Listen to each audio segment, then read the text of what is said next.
This is Covehithe, a small village on the Suffolk coast, or at least it is for now, because in a few decades, possibly even sooner, this place will be gone. The land I'm standing on is slowly, steadily, inevitably disappearing into the sea. Now, coastal erosion isn't new. Britain has been losing parts of its coastline for thousands of years, but Covehithe is one of the most dramatic examples. This isn't just a beach that's being reshaped, it's churches, roads, and whole communities falling into the sea. Now, just over there on that ridge is Covehithe Church, or what's left of it.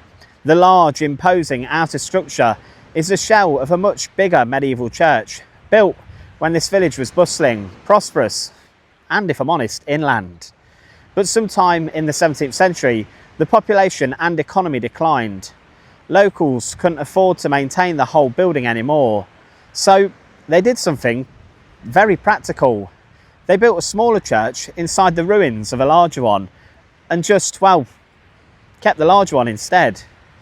You can still see that worship takes place there every Sunday, but the clock is ticking.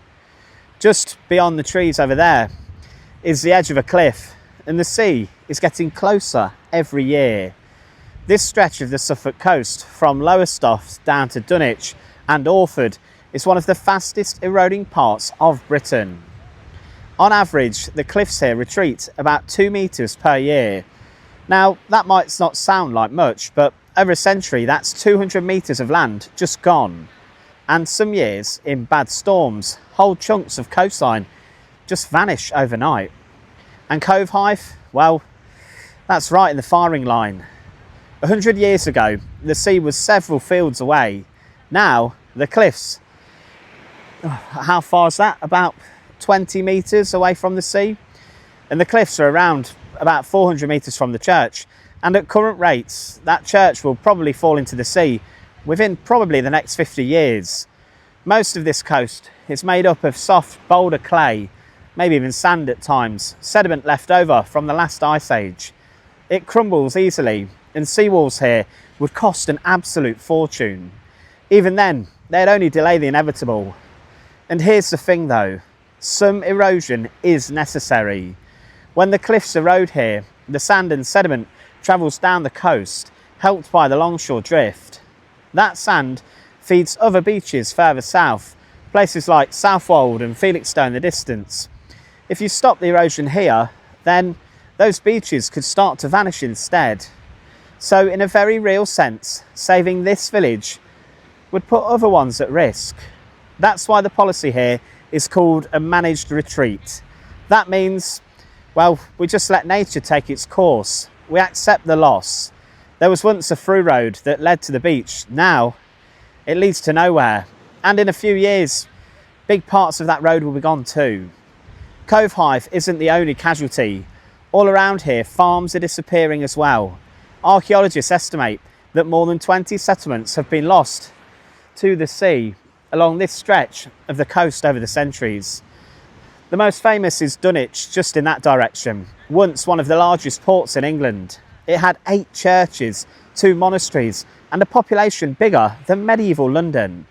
Now it's just a handful of houses and a pub. The rest of it, well, that's under the North Sea. In the 1200s, a series of devastating storms changed the entire coastline. Rivers were diverted, harbours were sunk, and towns like Dunwich and Covehithe began a long, slow slide into obscurity and eventually into the sea.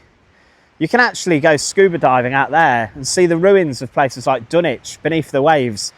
It's Britain's very own Atlantis. And if I'm honest, Covehithe might be next. There's a strange poetry in seeing human infrastructure exposed like this. Telephone poles dangling over empty space, roots ripped from the soil, water pipes just ending in midair. It's like the land is sort of peeling back history. Locals here have a deep respect for the land and for the sea. They know it can't be stopped. Some are even philosophical about it. The sea took it like it always does, one local farmer once said. It gives it and it takes. That attitude, somewhere between, let's say, resignation and resilience, is rather common in places like this because, frankly, what can people do to stop it? Even the natural world's changing. Saltwater intrusion is killing off freshwater habitats. Trees are falling into the sea. Whole ecosystems are shifting inland. And then there's a human toll. Even though Covehithe has around 20 residents today, there are people who have lived their whole lives watching their world shrink. The church has survived the Reformation, the Civil War, neglect, economic collapse, and yet its final fate may be to simply fall off the edge of Britain. And it won't be the only one. This coast is littered with stories like this. A house that disappeared overnight, a graveyard where bones literally fell out of the cliff, a church that collapsed into the surf while the choir was rehearsing inside. That one might be more apocalyptic, but the fact it's plausible says a lot. I think there's something profound about places like this though. We build, we plan, we lay down roads and foundations and declare that this is ours. But the sea doesn't care one hoot about that.